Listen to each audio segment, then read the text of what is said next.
All right, looks like our racers are off. So, this story starts off with Shantae, deep asleep, is suddenly woken up by the sound of what sounds to be impact, explosions, and cannons. So, what will be going on is she's going to go investigate. Again, because she's stripped of her magic powers, she's going to be given a couple of very key items for... Oh gosh, Sound Defense looks to be having some big-time technical issues right now. His game's running at like a quarter speed. It's not a good start. It's not promising at all, no. I know that in some of his practices he's run across some issues, but I've never seen it this severe. Not sure what that driver is too, and I believe he's running on PC, much like Maelin is as well, but we're going to see exactly what occurs here. But wow, that game is not picking up any speed at all for him. This is very disheartening to see right out of the gate, and not, again, unsure what the problem is. I couldn't tell you myself. I mean, I'm very, very poor when it comes to technical knowledge, so... It's something you really don't want to see, especially in an opening tournament race.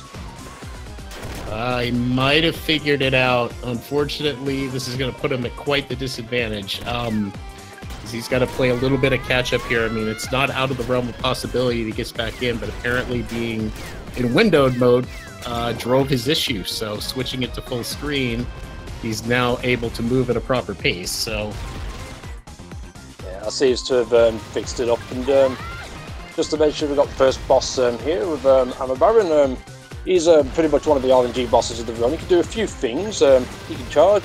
He could shoot a cannon. He can shoot one or two cannonballs, either the black or the red cannonballs.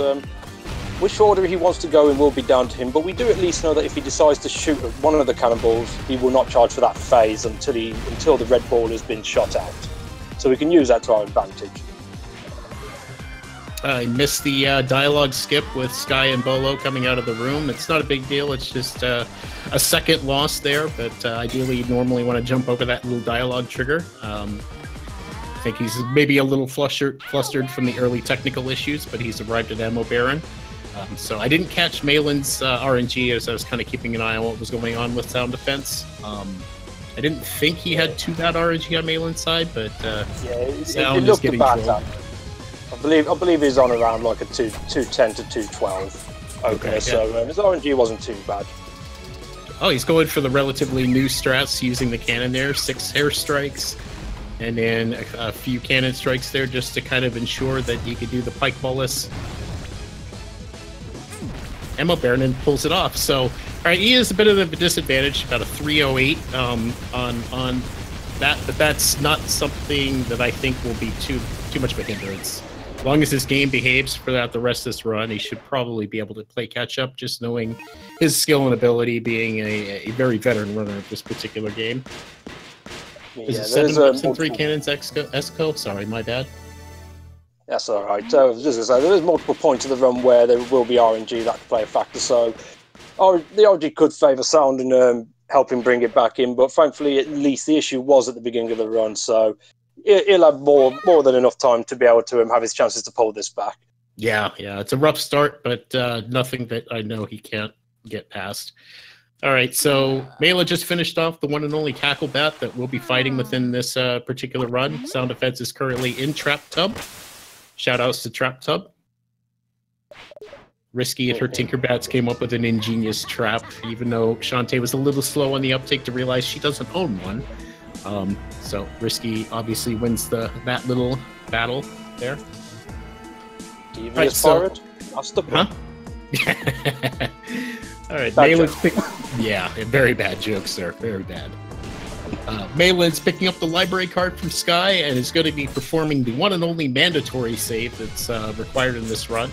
Way Forward has a program where you cannot leave Scuttletown without at least having a save and going. The guard would not let you pass until you do that. Both this and Risky's Revenge are the only Shantae games that actually require this. And Maelin will now be going through Scarecrow Fields. You're going to see, obviously, using the charge, you get a little bit of a slowdown when you contact enemies there, which goes steadily away as you take, you hit more and more. But the reason he's doing that isn't to go slow, but to hope to get a drop. Scarecrows have an interesting drop table and have the potential to drop things that a runner could really use. And ideally, what you're looking for there would be kind of on the lesser side, a pike ball. You would look for a monster milk or a super pike ball would be the preferred drops to get. Occasionally you can get a food item as well. And speaking of food, if you could quickly, Turkey, talk about the item duplication on Flesh Pops that we just saw on Maelin's screen. Yeah, definitely. As you notice, he's getting himself potentially trapped in between the roof and the snake. Using the scimitar, it actually causes multiple hits, and the reasons I'm not 100%, the game sends to register it as multiple kills, and they have about a 50-50 shot of dropping the flesh pop. So with each hit kill that there is, which is I believe is 3, there's a chance for all 3 to potentially drop food, giving them the edge to be able to get the 3 flesh pops quick and easy, and maybe even 1 or 2 extras for animation skips, which Maelin tried but unfortunately mistimed. Yeah, definitely. I mean, the lingering hitbox, these snakes, makes that possible, and they're going to take advantage of that. And I didn't see anyone get anything from specifically from the Scarecrows, but Sound Defense getting instant 3 from the bottom snake, decides to skip out on the other one for any additional food, goes right for the brochure and gets out of there. So he's made up a little bit of ground already just after that really shaky start he had with his system. In the meantime, Maelin is now handing over the court summons, which will get buried in red tape appropriately. So Shantae's hair is safe for another day, and she'll take that map for her trouble and be on her way back to Scuttletown. So we'll see if Maelin decides to opt to go through more skeletons. He's not launching a pike ball, so it doesn't look like, well, he didn't get an extra one, so it makes sense. So he should be avoiding these orcs and making his way back into the fields. Yeah, that's probably the reason why Sound Defense decided to hold his pipe ball back and going with the pipe ballless ammo baron. He's probably got the intention of using it on the way back out to try and score some additional gems, or maybe even a drop or 2 from the orcs on his way back out. Yeah, we'll see exactly what he does. Maelin, though, getting a monster milk from one of the Scarecrows on his way back. That's useful and helpful. We'll see when he decides to use it. There's a number of options available to any runner that happens to get that drop, so I'll be curious to see when he decides he wants to utilize that. Of course, doing the usual, returning the library card to Sky will land you $100, 100 monies, as the game calls it, which you immediately will use to shop at the store. Looks like he went ahead and opted for the standard 3 pike balls and super pike, or 3 pirate flares and super pike ball. It's a pretty standard shopping idea when you're going through this particular part. The flares are beneficial because they take you from wherever you are on the island, as long as you're in an outside area, back to Risky's pirate ship at the docks. The super pike ball is a kind of an item that we use on the second boss of the game, the Emperor Spider, we'll be seeing later, as kind of a way to speed up that kill. And right now, Maelin... Go ahead. Carry on. No, please. So I was saying, no, Sound didn't use his pipe ball on the way out with the orc, so he's probably intentionally now holding that back for the Bat Lady in Lab 2, which we'll touch upon when we get there. Yep, indeed. Maelin got the strange glitch where you get to a ledge right on the corner, just at the right height, and then Shantae gets stuck in that cannon animation. Fortunately, he was just able to slide his way over into the loading zone, so not any huge time loss for that, as he grabs the ham stink from Twitch and Vinegar there. So he's basically working his way to the first dungeon. You have to do a couple of minor things. Now, normally in a normal playthrough, you pick up a ring, you have to kind of go around this island to do a few things. In this one, we just grab the ham stink. The cannon allows us to shoot straight up to this giant lizard. And if you're wondering why he paused, well, he was doing that to avoid an animation. Before he opens his mouth and starts drooling, there's about a 3-second blinking sequence that the Gigalumix does. And by doing those pauses specifically, for whatever reason, it actually skips that animation. So saves himself just a little bit of time to the advantage of the runner, obviously, to do it. It doesn't always trigger. I've seen very rare circumstances where even when you do it correctly, the Gigalumix will continue to blink anyway. Fortunately, neither one are experiencing that, as Sound Defense now has the plumbing of Saliva Island flowing, and Shantae returning back down to that nice viscous pool of drool, where Twitch and Vinegar are extremely happy to see her. Yeah, that's going to be nasty stuff to swim in. I think Shantae wants out of there as quickly as possible. Maelin handing over the Petrify spell to this gentleman who was trying to revive his petrified wife. Unfortunately, casting Petrify actually petrifies, doesn't depetrify. So, well, yeah. I'll let the rest of that scene talk for itself. But in the meantime, he's breaking into this retro dungeon. If you could, Turkey, go ahead and talk about the Easter egg there. Yeah, the Easter egg is a throwback to the first lab of the GBC Shantae game back on the Game Boy Color. They're actually going out of the way here to actually collect a couple of keys, because keys are not mandatory to any individual dungeon. They can be stockpiled and used later on, which is their entire purpose for coming down here. You'll also get a few more gems, which will help towards any item management, as well as the secondary shop for other flares that they'll need for the run. But those 2 keys that they'll be collecting will save them a good chunk of time in a later dungeon. It also cuts that particular dungeon down by about 2/3. So it's definitely an advantageous spot to come into. Yes, indeed. And if you didn't notice on Maelin's screen, he did do an animation skip in collecting that first key. You have the ability when an item settles, if you've got a food item or a potion, you can basically at the right time, if you use that item, it'll override the collection animation for Shantae and use the consumable items animation instead, which is a little bit quicker. Than the actual collection fanfare and item or animations there. So anytime you've got extra food or whatever in this run, it's always to the advantage to try to get as many of those as possible. I believe each one saves somewhere in the neighborhood of about 2 to 3 seconds, if I'm right, Turkey. Yeah, sounds about right. Usually it's effective depending on how you menu to your food items, but on average it's about 2 to 3 seconds a time. Oh, Maelin having a little trouble navigating this up and down room with the elevators there. Got shot. Nothing huge, just a minor time loss taking that knot back. But any sort of like performance there is only just allowing Sound Defense to get that much closer. Sound Defense looked to have had a little bit smoother Game Boy Color dungeon there, and is now currently only about a room behind. So Maelin now currently handling the Wet Men and just finishing up just as Sound Defense enters. So this has definitely tightened up quite a bit from where we started. It looks like Sound Defense is using the Scimitar, which is the tried and true method for these guys, the pogo jump. And the reason for that, rather than cannoning, is that the Scimitar will hit both of the Wet Men instead of just a single one that the cannon will, at least in what we've observed with that. Also getting a lucky bubble shield from that second Wet Man, so not bad. All right, Maelin just knocking out the first phase of the Cyclops plant, using that very similar methodology that we used on the snakes in the sewers, is getting himself trapped between the ceiling and the actual monster's hitbox. Sound Defense also nailing that first part pretty well. Maelin's a little slow on his second phase. He's still handling the fight pretty well. Only got the one laser shot from that. We'll see how Sound Defense does. His looks a little tighter. Perfect. Okay, so not bad. I think they both, well, Maelin had the Cyclops plant eyeball come to the right. He just wasn't quite ready for it. Didn't take a knockback, but the damage was a little slower on Maelin's side. Sound Defense kind of showing clinically how it's done. So no complaints on either player's fights. And right now, Sound Defense is right on the heels of Maelin as he's picking up the map, and Maelin starting his charge off of the island.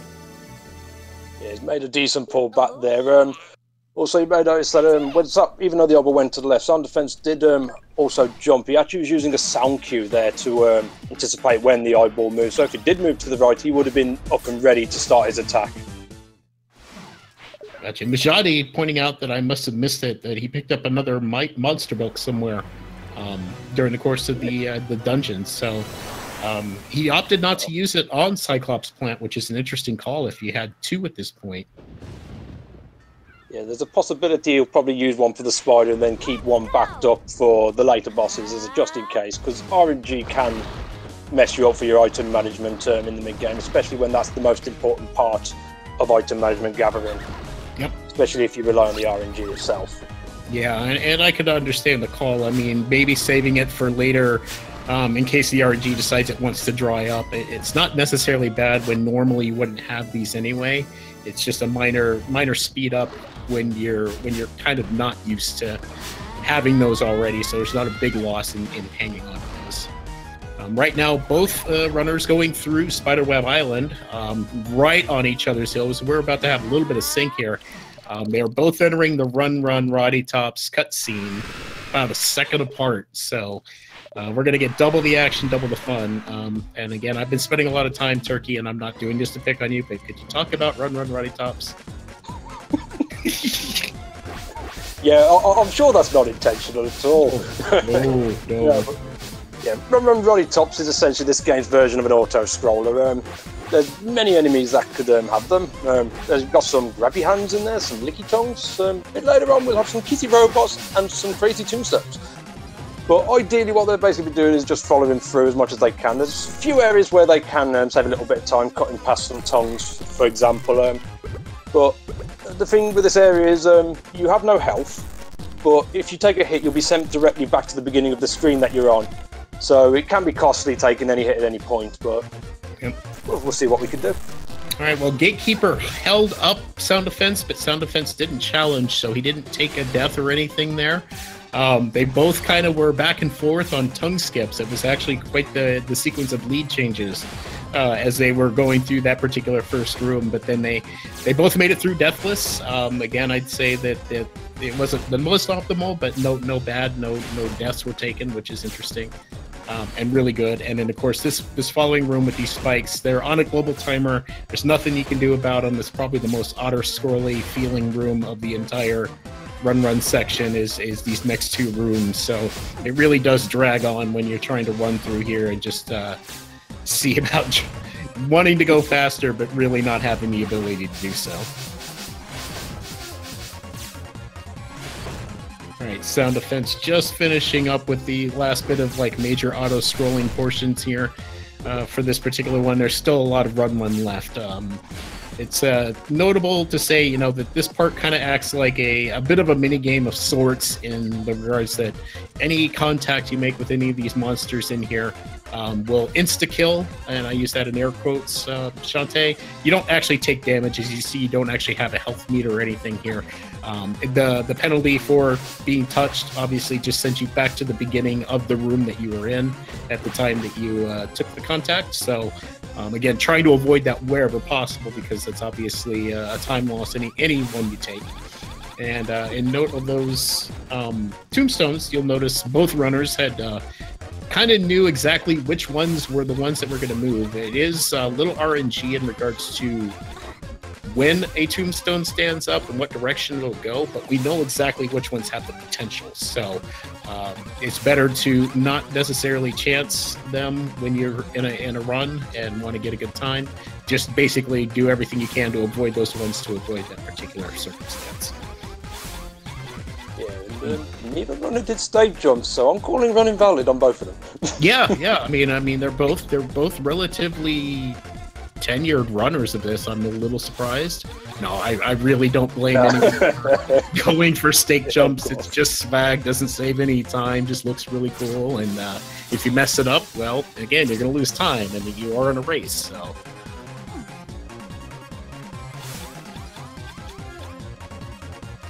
All right, so we got Sound Defense coming up on what we call the Gates of Hell, which were open for him. He actually was on the right portion of the global timer there and does the taco jump over a fully extended, as apparently we called them in the tournament, Stevens, these ghost snakes. So he saves a little bit of time there. He gets the good cycle, gets the taco jump, and has moved on into the final room, where this will now test the runner here, as it throws everything that you've run into all in one really large segment. So this can be the most punishing one, especially at the very end. And if you take a death there, you lose a good 25-30 seconds just because you have to navigate this entire room all over again. The tombstone's trying to hug a death sound defense, but he was ready for it, got out of the way, and he is free of Run Run Roddy Tops. Nicely done there. Nicely done there. Where did Stevens really come from? I've not really understood where. I know who it came from. I just never knew what. I've still got to figure that out. Maelin clutching out the dodge of the hug of death there too. So both runners having actually a really good Run Roddy Tops. And to answer your question, Turkey, I don't know. I only know who it came from because he started calling him that, and we just kind of picked up on it. So remind me to ask him. Yes, yeah, we'll have to ask Cabbage on that one. Exactly what he means, but both this race is really close. I mean, neither runner having too much trouble with Run Roddy Tops. They got through, I believe, completely unscathed. I didn't see a single death from either one. So as they hand over the squid oil over to Poe, he uses that to repair the wagon. I promise you, squid oil is not viscous. He only needs it so the wheels will turn. He could have done the rest of the work himself, but it's always an interesting image to think about squid oil being adhesive enough to hold together wood. Yeah, picking up the next item to get into this next lab, which for whatever reason always smells. That's all you really need to know about that. It just smells. But that'll allow them to access the second den of evil at least. Yeah, Bashadi, I agree. I mean, if he says they look like Stevens, then we'll go with that. I'm sure there is more to the story, but we'll find out another time. At any rate, Sound Defense has gotten into the Tackle Tower, next dungeon of our adventure, and looks like both runners. I didn't see either one go for the Wetman room key in Salive Island, so they'll both be opting to go for the one here with the Batgirl. And ideally, what you want to see, because these skeletons have a pretty decent drop table, is additional super pike balls. They're not a great drop rate for them, but you have the potential to get them. And we're going to see how they take advantage of, having at least one pike ball at their disposal. Sound Defense struggling just a little bit with this Batgirl. She doesn't take any damage to any back attacks, but luckily gets the super monster milk drop. Even though he didn't get any super pikes on the way in, he is rewarded with that. Maelin taking things a little slower. Gets the pike ball drop from the very last skeleton, which was good because he didn't have any available to him. Now he's going to use that on the Batgirl here. He's having a pretty decent fight, probably one extra cycle more than he wanted, but also receiving a super monster milk drop for his trouble. Yeah, both runners getting exactly what they came here for, at least. I mean, there is one or two keys you can go for the run, but this is usually the way they go, pretty much to try and get that drop itself. I mean, you can drop a super pipe ball and a flare as well, but the milk is what they're after. Yeah, the milk was definitely the most needed item, I think, for both runners' perspective at this point. So with that said, they'll go get the final key that they need to get through here, go ahead and start their vertical ascent up the rest of the tower, and progress further on in to get ready to take on our next boss, which Sound Defense is currently getting ready to go in for. He did menu and pre-selected his super pike ball, but he hasn't launched it yet, so it looks like he'll probably do that once the fight officially starts. Which, again, the super pike ball was purchased at the beginning of the run. It's just a item that helps kind of melt the Empress Spider's hit points. And I'd say he's going to take this a little safe. He's using the kind of standing next to her when she drops strat. He did get some damage up in the air, but got knocked back. Isn't too aggressive, though. So I'd say Sound Defense is taking this fight relatively safely, which will guarantee that he does not lose his auto potion, most likely. See how Maelin also approaches here. Maelin trying to get stuck in that hitbox at the top, but having a little bit of trouble. He's missing the whip to kind of get stunned in the air just as the contact damage happens. So he's taking a couple of knockbacks. And now his health is starting to dwindle a little bit. And this will be interesting, especially if he takes the fire damage like he did. Oh, that is not good for Maelin. Let's see if he is able to at least maintain his auto potion here. Nope, he did not. Right at the end, too. That's the worst feeling.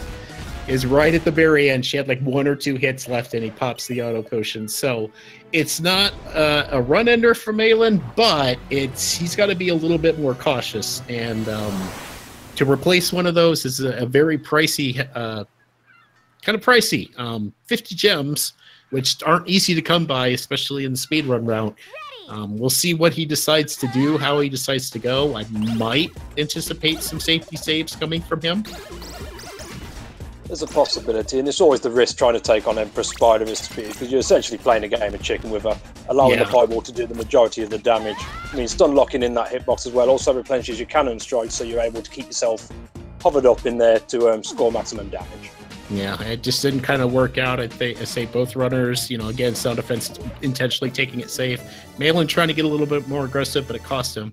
I want to point out really quick, Sound Defense doing his run through Tanline Island at the beginning got 2 Monster Milks from the cactuses. It's really good RNG. That'll catch him up on the Monster Milk department, where Maelin just picked up his 3rd on the very last cactus out of there too. Interesting call by Sound Defense to not Pirate Flare out of Tanline after getting the X-ray specs, though. Interesting. Don't normally see this, but he didn't get any good RNG drops for the call. I mean, I understand potentially why. I believe he had everything, unless he messed up his first shopping trip and I missed it. It's always potential, but I'm pretty sure he did his first shop fine, but I could be wrong. I mean, maybe he's keeping it held back so he can pick up 1 less flare and use some additional gems to pick up possibly some additional pipe balls or super pipe balls, maybe. I mean, Milk RNG so far has been very good, so I'm sure he doesn't need to worry too much about that. But we'll see what he does with the shop when he gets there. He may opt to get what flares he remains left at that point. Hopefully, he's able to skip a shop. Yeah, it looks like Sound Defense is also just taking a moment to do a little bit of a gem grind here. Just getting himself up to about 200 gems, which you normally don't see as well. So I'd say he's definitely got something planned from a shopping perspective. It's a little bit interesting from the routing as we know it today, which that's, I guess, something to point out about this game. There's not necessarily any one right way to do things, because RNG can really change how you handle your playthrough of this, especially in the speedrun sense. So there's a lot of versatility going on, and Sound Defense, I believe, is about ready to show us exactly, what being aware of your items, which is an important part of this run, is all about. And while we're there as well, we're also going to see Death to Joe. Yep, just happened, in fact. Press F for Joe. Sky's dad, the murderer of boyfriends, apparently. This is alluded to in this game. This is not the first time something like this has occurred. So he tends to do that. It makes one particular person in the community very happy to see that happen. Yeah, in other words, don't date Sky if you value your life. Oh, Sound Defense purchasing a silky cream in his shop. Oh. I see the plan. So this was calculated. You normally don't buy a hair upgrade in this particular category. So Sound Defense, what he's done is he's just purchased a silky cream. I didn't see if he also got a shampoo, but I definitely saw the silky cream. And did he get both? Okay, so he's basically just buffed up Shantae a little bit. The shampoo causes Shantae's hair strikes as well as scimitar strikes to do 1 extra point of damage per strike. And the silky cream increases the attack speed of her whipping. So he's basically going for a little bit of a DPS edge in this particular regard. As both are doing the skeleton charge right now, I saw at least 1 super pike ball for Sound. Yeah, I didn't catch Maelin's first charge, but see what he gets on the way back. Yeah, I think Sound Defense strategy going with the hair upgrades. So in general, with one of each hair upgrade, it essentially turned like a Super Monster Milk Pipe Ball combination into close enough damage output as what a Super Monster Milk and a Super Pipe Ball will do. So he's probably playing a bit safer just in case he does have a bit of a problem with the RNG for certain item drops. Just helps to negate some of that. Yeah. Maelin got at least 1 super pipe ball that I saw going through the skeletons, if I saw that correctly. Yeah, they've been back and forth, but Maelin obviously has made up a little bit of ground, you know, mainly because of the gem grind, the mini gem grind that Sound Defense did. A little bit of extra shopping that Sound Defense did with the extra money that he's picked up. It's kind of closed this gap a little bit, and we have both entering Tan Line Temple, where we're going to be doing a little bit of Metal Gear Shantae. As soon as you enter here, you're basically captured and thrown into a prison cell, but it's not as bad as you think. Oh, Sound Defense setting up for the one cycle and getting it. He got the first room guard one cycle by using the whip strat.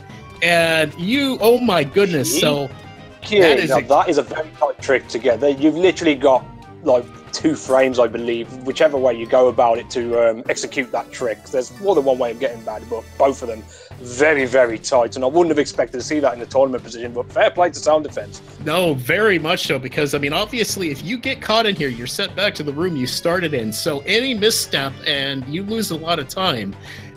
So I am extremely surprised by that, but wow, what a boss to pull it off.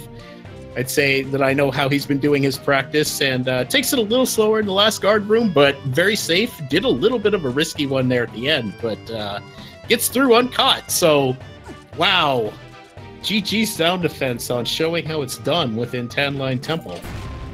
Yeah, I believe that last guard room, the way he done it, it was actually the method that he used back when he ran it very, very regularly, if I'm not mistaken. Yeah, it's not kind much of of an a old time loss compared to the current one, but no, that's the very, very solid tempo. I'm still trying to get over that one cycle first guard room. If he had got caught there, he took a chance of getting 7-second time save at the risk of potentially losing about 22 seconds. Yeah, so, yeah. High risk, low reward, but it pays off in this regard. And Maelin still right on his heels as both characters are now, or both racers are now kind of putting those extra keys that they farmed up to work, rather than going through all of this temple, which is a rather convoluted mess and a lot of rooms to deal with.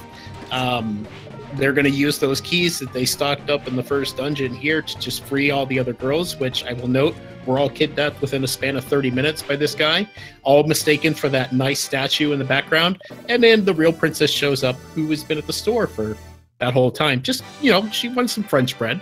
And unfortunately, her subjects get a little distraught when she's not around. Obviously, if they're kidnapping 4 beautiful women as replacements. So I don't know. There's something weird going on with that temple.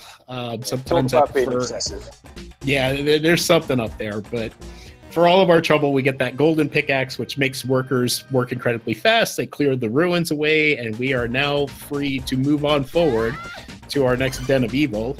So again, Sound Defense looks like he's going to be opting not to use any Scorp Gal grinding, which is not a bad idea. The RNG, although it can be rewarding, if it's not in your favor, it just wastes a lot of time. So Sound Defense looks like he's officially cut out the Scorp Gal grinds. I know he's been asking for a long time when that had changed, and he's apparently adopted it.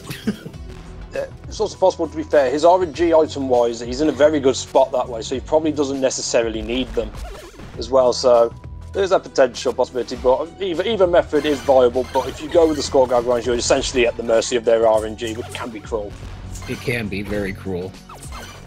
All right, so trying to navigate the boss purple block room. This room can be a bit of a pain to do, at least in a quick pace. Every runner seems to kind of have their own path, although they're generally about the same. Some try to get as much from the cactuses on the way down as possible. Others try to avoid as many and really kind of get to the meat of it, which are these last 2 Scorp Gals, which obviously you have to kill. And Sound Defense getting a Super Pike Ball and another Super Pike Ball from the Scorp Gals. So that helps supplement some of what it was. I didn't exactly see what buffs Sound Defense opted for, but I know he's at least got some a number of... Oh, and the 1 Cycle Crusher as well. Wow, Sound Defense, go. He's just putting on a clinic right now. Yeah, you read my mind straight away. Maelin also opted to not do the Scorp Gal grind. I'm not really sure where his item management is at the moment, but I'm pretty sure Sound Defense has everything he'll need for the run.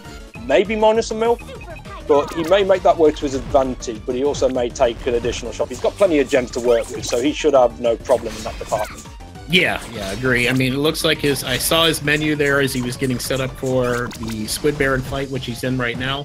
and looks like being doing well. He's got the 2 charges. He's set up for the next part, which Squid Baron runs on a script, and if you're able to take him down right after the end of his second charging phase, Squid Baron, after you knock his armor out, will go into an eating phase and allow you to just wail on him. Even though he's healing, you're going to easily be able to out DPS that with the setup of a Monster Milk and a Super Pike Ball. So Sound Defense looking to have a really solid fight here. Should have him down shortly. Ooh, but takes a hit. Not too big of a deal since the Squid Baron came right back down onto his Pike Balls and dies. So very solid fight from Sound Defense. Maelin also looking to do the Super Pike Ball and regular Monster Milk setup as well. So we'll see how his fight goes. Yeah. Crouching Hare would... So I actually don't know, Cake. I mean, some people just prefer to do it that way, to be honest. I don't believe there's any advantage to it. Or yeah, it's not it's more of a runner's preference. Yeah, it doesn't increase DPS or anything like that. Ooh, Maelin's got to be very careful. He's having an extremely rough fight. He's down to 2 HP, and I didn't see if he ever re-got himself an auto potion. Also, don't know if he saved before this fight, but one more hit from Squid Baron, and he's going to take a death. Yeah, I don't believe he's saved. I'm not too sure about the auto potion aspect either. So he's playing pretty risky here. Hopefully, he will not lose the run. Oh, and he was in the jump rope segment, and the last wave got him. He did save before. Okay. Whew. Oh, he did. Was worried. Oh, my bad then. Bad commentator. Unfortunately, that will be quite a time loss for Maelin, but at least wisely he did choose to save before this fight. That will be painful, so he's got to basically start the fight all over again. Looks like he is going to opt for the same setup, which is fine. You don't lose your items when reloading a save, because it'll just put you back right where you saved, rather than like an auto-save state where it'll have consumed the items that you used the first time. So no loss on his inventory, just the time loss, which is never a good thing to see. And again, missing that scripted part of the fight, getting into the eating phase before taking down that first one, so he'll have to deal with a couple of charges again with this. Meanwhile, Sound Defense is currently navigating Mudbog Island. Had to make a quick pit stop back at Scuttletown to get a death mask, which is very important. If you go through here without that mask, you go all the way to the end and then find you can't progress. It's because of that. So he wisely remembering, obviously, to go back and do that. Had a little struggle after the save room on his charge through, but didn't get mobbed for it and makes it through safely. So this is kind of a casual person's nightmare, Mudbog Island. A lot can happen. There's a lot of enemies. The damage increases up to like 2 from everything, and you get mobbed whenever you take things slowly. So the quicker you get through there, the better, and are able to move forward. Yeah, I also noticed Sound did pick up another Super Monster Milk from the shop, so I believe now he is completely set for items now. He will not need to worry about any more drops for the run. Gotcha. As he makes his way going through the Village of Lost Souls. Here, basically what they're going to be trying to do is gather up a couple of coins. There's 3 coins all around this entire section, which they need to play a fun little mini game of heads and tails. And again, this is an RNG section of the game where generally a runner will just keep selecting heads. It's the option that they will always start on. Thankfully, even though it is RNG, should they fail the game 3 times in a row, Way Forward did put a failsafe in there, so after 3 fails, the 4th game is an automatic victory, and then they'll be able to collect what they need and move on with the run. Yeah, thank goodness for that, or otherwise we could be there for quite a while, but we'll have to keep an eye on what kind of an RNG he gets. He's just coming up on the red coin now. Maelin is just now showing up on Mudbog Island after getting his death mask, so I'm going to keep an eye on Maelin here, see how his charge goes by comparison. See if he can get through here nice and smooth. We have a cheer in chat for heads, tails. Ah, no. Everyone loves the heads, tails. It's basically the ped seed of this particular one. Oh, no, taking a bonk there towards the end of that room, getting knocked back. Only, fortunately, was not a spot where he could have gotten mobbed necessarily. Wisely, quickly getting up, getting out of there, and then saving at the midpoint of Mudbog Island. I don't blame him, considering that he has not replaced his auto potion then, obviously, if he's taking these safety saves. So, oh god, Trent wants the worst. Heads, tails 3 times before heads. That was a heads, tails. Look at that. Heads. I take back my crawl comment. I hand it now to Trent. Okay, heads again to Sound Defense. So Sound Defense passed the RNG minigame, handing over this locket to this very familiar but very healthy-looking girl that we all call Healthy Tops. That might be a bit of a spoiler, but you know. No, it's not. It's not. It's okay. Everything's fine. We're good? Okay. All right, just making sure. Yeah, we're fine. Third try, heads, tail. Fourth try. Oh, jeez. So it was tails, heads, tails, heads. Oh, wow. All right, we'll see what happens with Maelin here. He's just getting his green coin as Sound Defense is getting ready to go into Oubliette of Suffering. So, Turkey, if you wouldn't mind, go ahead and talk about the Oubliette, and I'll keep an eye on what's going on with Maelin here. Yeah, no problem. The Oubliette of Suffering is the general spot where you usually pick up the risky boots, which, as you notice, the runners have been primarily using for transportation. But thanks to that, in combination with the risky shuffle trick, essentially they're just going to be making their way to the middle puzzle of the elevators and completely bypass everything, skipping a good 80 to 90% of the actual dungeon, making their way straight to Dagron. I believe? Yeah. Yes. Sorry, I blank out sometimes. Oh, no, you're totally fine. And speaking of, let's see. So Sound Defense opting to do extremely tight risky shuffle, not lowering that elevator, so saving himself just a few frames, I would believe, if done optimally. So again, he's come out of retirement from this game to make a statement. I mean, everything I've seen from him in this run, he's got something to show. And I'm highly impressed by it all. And he's just now getting started with Dagron, as Maelin's finishing up and returning to the gamers here. So Dagron's an interesting monster. He can only be damaged when he's down on the ground. Well, it's not true. You can hit him in the head in the air, but the best chance is to knock him down, just as you saw Sound Defense do. Looks like he's going with a regular Monster Milk Super Pike Ball setup. And the one tricky part with Dagron is the timing thing. So even though you get an audio cue that he's coming in, as he takes more damage, he gets faster. So you have to kind of adjust your reactionary time to that. Having no problem, though, basically took down Dagron in a good 3 cycle. So no complaints on Sound Defense's fight here. Maelin also getting really good RNG at the gamers. I didn't see too much trolling going on. Looks like he got by there really quickly. So he'll be getting that Hopeful Flame, heading up to get the Manly Musk, the necessary item to enter the next dungeon. And we'll be right behind Mr. Sound Defense as Sound Defense starts to make his way out of the Village of Lost Souls. Yeah, Oubliette is not a big fan of pretty smelling ladies. They only like the smell of like greasy, dirty old men. I don't know why. It's a thing. Yeah, or as the game says, go ahead, Turkey. Sorry. Oh, that's all right. It's just a thing I was know with Dagron. As you mentioned, as the fight progresses, he does get aggressively faster. Now, usually in the early point, he's not much of a worry, but he does about 3 points of damage. And usually when he's at his fastest point, if he hits you once, it's a very high likelihood he's going to hit you again. So there's a possibility of getting knocked down to a quarter to a half heart throughout that fight. So although he's technically not that hard, he can mess with your day if he wants to. So yep. Hopefully Maelin will keep that in mind when he progresses into the fight.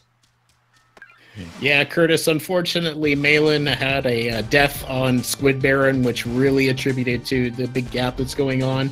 That death, unfortunately, did cost him some time. Fortunately, he did save right before that boss, but he's got a little bit of work to do at this point, or hoping that something definitely doesn't go well for Sound Defense in order to make up that ground. So, yeah, so far Sound Defense having a pretty solid run, apart from what happened at the very beginning where his game got slowed down because of the windowing. I mean, he's been running pretty well. He's shown a few things that we would not have expected to be chanced at the tournament race as well. So, as mentioned, he's in a very good spot for items. Yep. But he should be coming up to Propeller Town. Propeller Town, usually out of bounds style would usually skip this area as well. But thankfully, this being no out of bounds, you get to see some of the more movement tech savvy aspects of traversing. It's pretty interesting to watch. Ooh, do I see Maelin taking on Dagron with only a pike ball? Am I seeing that correctly? Let's see. I'll note it. Yep. Oh my goodness. So, okay, he did wait till long. I knew he had more monster milks than that, so I was a little worried about just the pike ball swinging around there. But once he knocked him down, he did pop a monster milk. This will be a little bit of a slower fight, unfortunately. The pike ball only hitting once every cycle rather than like the super pike ball, which does triple. So he'll probably take a few cycles to get him here, but you can kind of see a little bit of the speed up there. And again, 2 to 3 points of damage depending on how you get hit by Dagron. So he has to be very cautious here. I'm assuming he did take a safety save beforehand. His bosses can be a killer of runs. So fortunately getting through it. Okay, so Maelin, GG on getting through Dagron. Congrats. Safely, more or less. Wasn't the most optimal fight, but with the items he had, I can't blame him for taking his sweet time with it in this regard. Yeah, the important thing is he's made it through alive and he'll be able to continue on. Yeah. Sound effects coming up towards the end of the ascent through Propeller Town. Remembers to buffer the jump out of that last save room so it doesn't bonk, and drops down to go visit our good friend Bolo, who's now working for the bad guys and making targeting modules. I wonder if he did a good job at that, actually. I guess we'll have to find out. I mean, it is Bolo. He's identified a death mask for us. Gave us a pike ball at the beginning of the run. I mean, he's done good work so far. So I guess we'll see what his skill in electronics is as well. What could possibly go wrong there? Yeah, I mean, it's Bolo, right? He's tried and true. Maybe a bit of an idiot, but I mean, you got to cut him some slack once in a while. I can relate. Yeah. So, Sound Defense is currently now returning to Spiderweb Island. He's coming up on Roddy Top's house where we dropped her off after Run Roddy Tops. And the reason for that is we were given a lost soul at the end of all of our trials and tribulations within the oubliette. So we're going to take this to zombies because who else knows about the dead than zombies? We identify this as a rather handsomely mustachioed spirit of sorts. That mustache might look familiar if we hadn't mashed through text earlier in the game, but our good friend Joe, who was killed by Sky's dad early on, we found his spirit, and now we'll be returning that home where it belongs so that we may be able to progress further. But before we do that, little sidetrack, we're going to go back all the way to the palace really quick, and way earlier in the game during the 10-line temple area. Sound Defense getting a heart squid of shame on his charge through the... Well, give it a good home sound. Shame. Give it a good home sound. That's all we ask.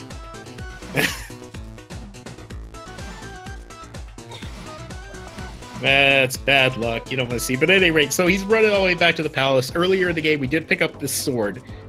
Obviously, we have a sword of our own, so we don't need two. So we find this gentleman here, who's kind of been looking for that sword, and we're going to hand it over to him. And I promise you and assure you that that is not He-Man you see on your screen, although he does look an awful lot. But as I recall, He-Man had 2 eyes and blonde hair, not 1 eye and blue hair. And no turkey. He does have a different catchphrase. I believe it's, "I've gained the advantage." Yes. Yes, it is. And Sound Defense in chat going, "My shame is never ending." Oh, poor Sound Defense. Yeah, at any rate, so Maelin's now currently just plugging his way through Propeller Town. Got caught by the invisible wall there. That's it's a pretty common thing. It's a little difficult to get around it as it relates to charging through quickly.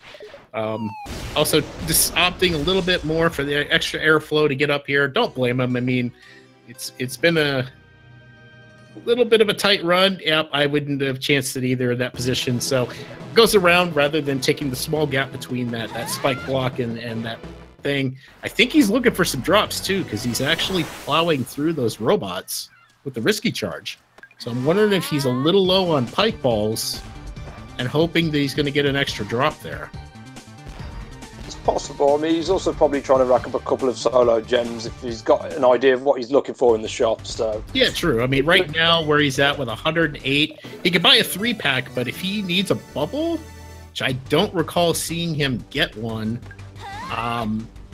it'll be interesting. He's going to have to think very carefully about what his final shopping is going to look like in order to beat the game here.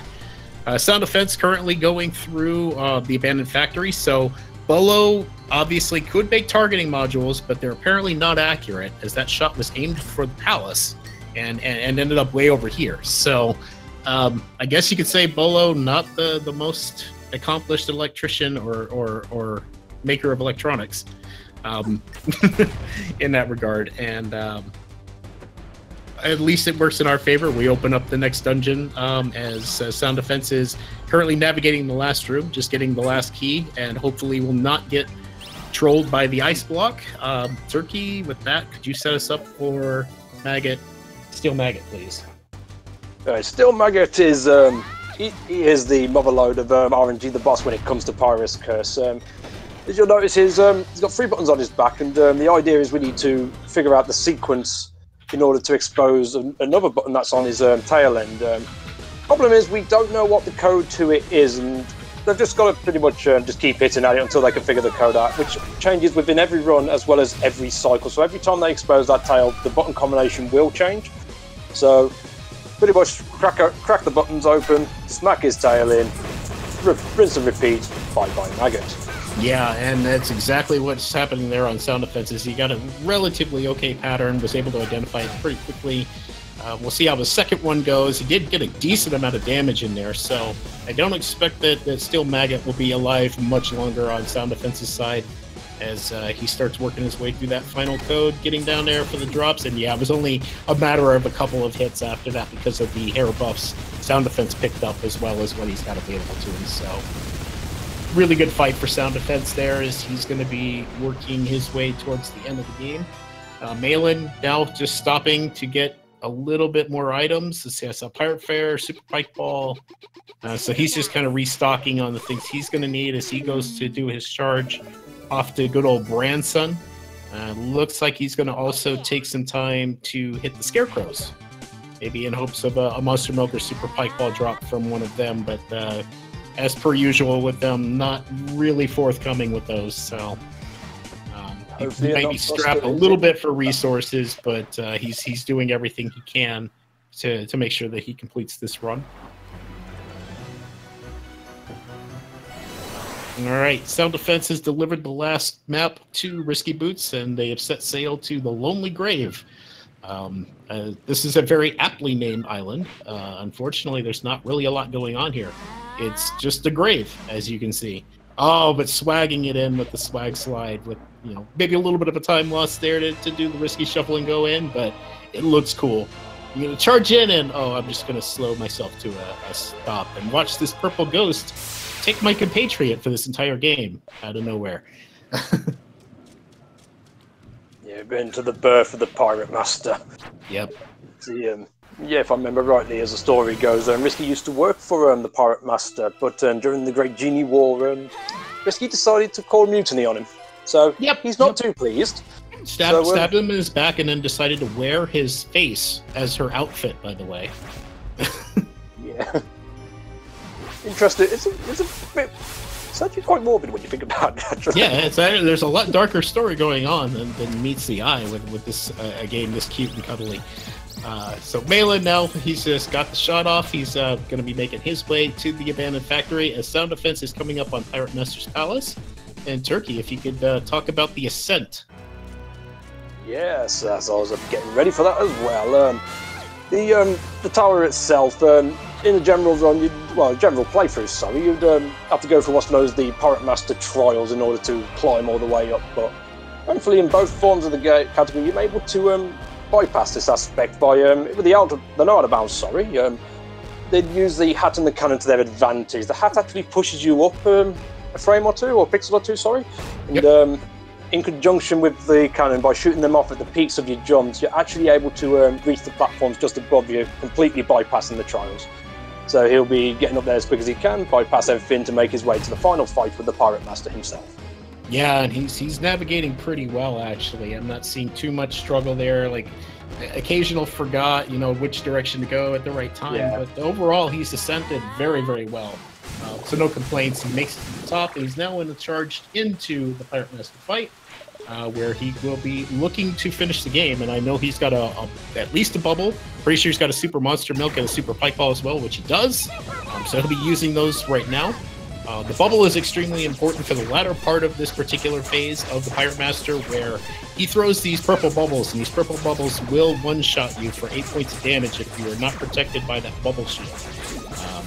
Contact damage with Pirate Master is 4 points of damage, and if you've got an auto potion, you might think about intentionally standing within his hitbox just to get a few extra strikes in. But it looks like Sound Defense is doing it more the optimal way, not going for it, and getting the kill on the spine phase and ending his run. So GG to Sound Defense, who finishes with an official SRL time of 54:50. Just off of his current PB. It was only 15 seconds off of his PB there. So really, really solid first run for Sound Defense, who will scoop up his first win of the tournament. Yeah, pretty solid fight there. I mean, might have been not been far from his PB, but if it didn't have that mishap at the start, it would have actually been a PB, I believe. Yeah, so, yeah, I think without all that slowdown issue he had, that he would have actually PB'd on this run. So well done by Sound Defense. Looks like he's definitely shaken that rust off and is gone. He's going to go full bore into this tournament, which is really good to see. Maelin currently still. Oh, go ahead. That's right. Carry on. I was going to say, Maelin currently taking on the Steel Maggot at this point. He's struggling a little bit getting the combinations. Again, these are completely RNG. You have no idea what it is until you kind of figure it out, so it's a lot of trial and error. He's slowly just kind of getting it one little button at a time, which is fine. As long as he's not taking damage, this will be really good. So. Yeah, I was just going to say with Case also, I completely agree with you. He's compared to his PB, I mean, coming back into this, give him some time. I have no doubt he's going to come up the ranks. Yeah, with the new strats and everything that have come since the last time that he spent any real time with this game, I expect to see some rapid improvement on PB times from Sound Defense for sure. All right, Maelin finishing off the Steel Maggot, collects his final map and will be hopefully flaring back. If not, it's only 6 seconds jaunt back to the ship, but yep, goes with Pirate Flare. We'll be handing that over to Risky and getting set up to go towards the Lonely Grave himself. Yeah, while you do that, just see if Sound Defense would like to come in for an interview. Yeah, definitely. If he so pleases. It'll be up to him. I know he's had some illness recently that's kind of messed with his voice, but if he's up for it, we'd be more than happy to have a little chit-chat. That's fair enough.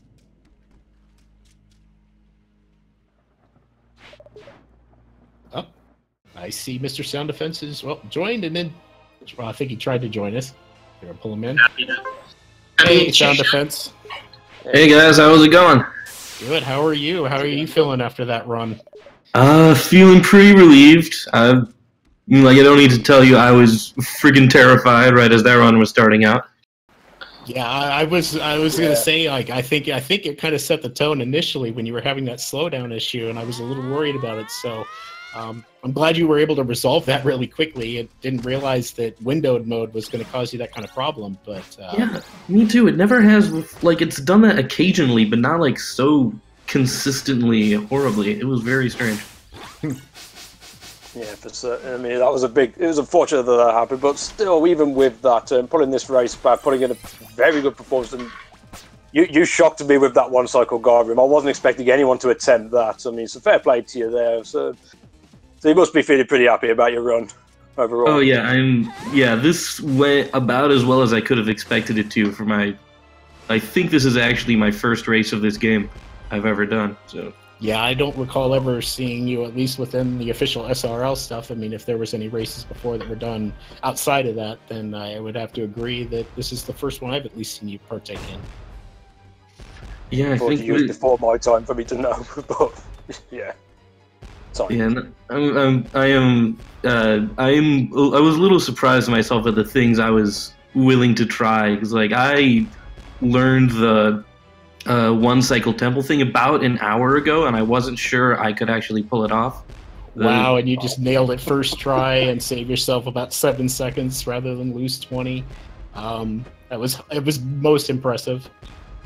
Thank you very much. Yeah, but as I say, RNG being very favourable to you for the majority of the run. Obviously, you've picked up on your item management very well as well, being aware that you was down the milk. So I take it your training coming back into the series and making a return has gone pretty well to this point so far. Yeah, very much so. I've been watching other people run this, trying to pick up where the run has changed, where improvements have been made, and I've been slowly integrating them into the run. I think at one point you commented how I was doing the slow final room in the temple. I don't know how to do the fast room. That's one of the things I have not learned anymore. So yeah, that's fair. Sorry, I'm just keeping an eye on Maelin here. He's in a little bit of a precarious pickle as he takes on the Pirate Master. His ascent went pretty well, but he's a little resource low. Has to take this on with a monster milk and a regular pike ball, and has no auto potions, so this is going to be a little scary here. So I just want to keep a close eye on it. He hasn't really put the damage out. He's okay, very safely and wisely dodging those lasers with a hat.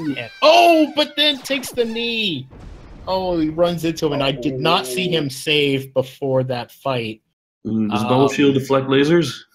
Bubble Shield does not, but he actually dodged the lasers, but then hugged the Pirate Master, which killed him. And again, he did not save before that fight, and I think his last save was probably before Dagron. So it was either Dagron or Squid Baron. Yeah, it's been a little bit. So it looks like he's going to take a forfeit. Yes, unfortunately, he decided to take a forfeit from this race, which was very unfortunate. Oh man, I'm so sorry to see that. Yeah, I mean, it was a bit of a rough run. I mean, he started out okay, but then RNG just kind of dried up on him, and I'm hoping he'll at least still take a minute to talk with us. Hopefully, we'll see if he joins the waiting room or not. But you definitely don't want to see that happen. And our condolences out to Maelin there for taking a very rough end to this pretty good run that he was on.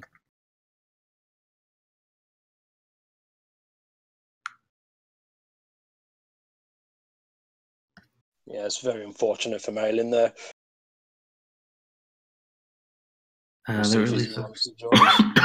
Yeah, I don't see him necessarily going right in, but Turkey, did you have any further questions for Sound Defense for his run while we wait and see if Maelin will join us here? I'm pretty sure I did, but I completely blanked. As my mind tends to do. I'll think of something quickly. Okay. Yeah, I wanted to mention that I saved before Dagron, which I don't usually do, but like in my practice right before, I ended up dying to him even with an auto potion, and so I got scared, and so I saved. That's fair enough. Yeah, fair enough. That boss can be. And welcome to Maelin. Unfortunate end there, buddy.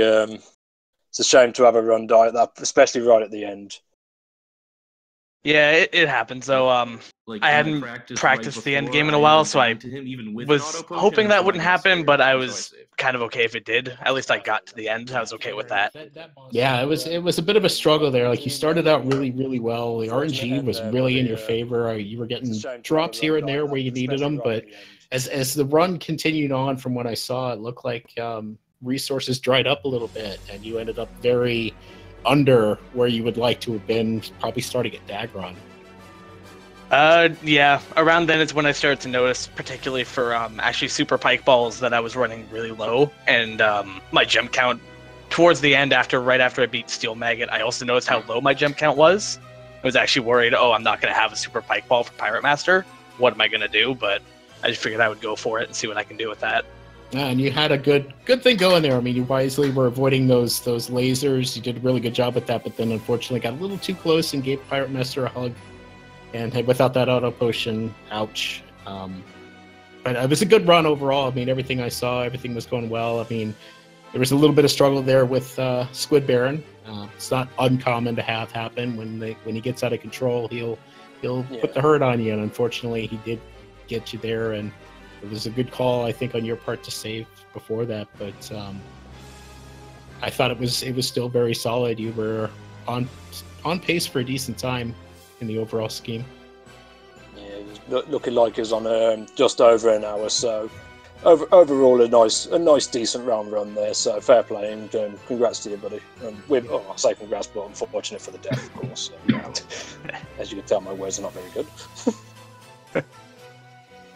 Yeah, it was overall still a fun race to do. It was nice because I was kind of starting to run out of motivation particularly towards the end game, but this has kind of got me back into it. And I would like to congratulate Sound on a fun race. Hey, thanks a bunch, man. You were having a great race. I was watching when I could. Yeah, definite GG to both of you. And if you like what you saw, please be sure to follow both of these runners. That's both of their opening runs here. We'll be seeing a lot more from them, I'm sure, and they'll be around to kick some more booty. Yeah, I definitely say drop both of these runners a follow. They're both very deserving of your follows. So. Be sure to check them both out and look forward to their performances as we move forward with this tournament. Again, this is only the first race for both of these gentlemen, so we'll see more from them in the coming weeks as this group stage continues on. So right now, again, Sound Defense getting his first win of the tournament with a 1-0. Maelin now down 0-1, but I believe can definitely come back from this and be a thorn in the side of the rest of his group mates. So looking forward to their performances as we go forward. Yeah, definitely. Just a note, we do have another race coming up later tonight at 11 p.m. EDT. We have Goofy versus Mijati, which will be taking place over on Speed Gaming 4, which will be both for their second races, I believe, in this tournament. So that should be a good show for you.